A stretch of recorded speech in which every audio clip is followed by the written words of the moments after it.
ఏమమ్మా అందరూ ఆలోచించండి. మీరు సంపాదించిన భూమి మీ ఆస్తి, మీకు ఒక భరోసా. ఆస్తి అనేది ఒక హక్కు కూడా, అవునా కాదా? 1 ఎకరా భూమి ఉంటుంది, ఒక ధీమా ఉంటుంది మీకు.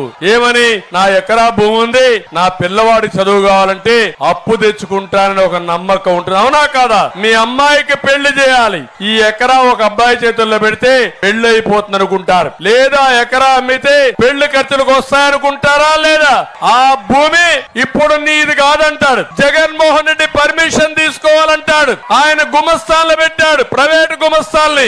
ఎంఆర్ఓలు ఉండరు, ఆర్డీఓలు ఉండరు, ప్రభుత్వ ఉద్యోగాలు ఉండరు. ఇవన్నీ కూడా మీ భూములన్నీ ఒకసారి మీరు గుర్తుపెట్టుకుంటే రేపు మీ భూమి కాకుండా పోతుంది. నేను అందుకే మీ అందరికి హామీ ఇస్తున్నా, నేను వచ్చిన వెంటనే 2వ సంతకం ఈ చట్టాన్ని రద్దు చేసేదని పెడతానని మీ అందరికి హామీ ఇస్తున్నా.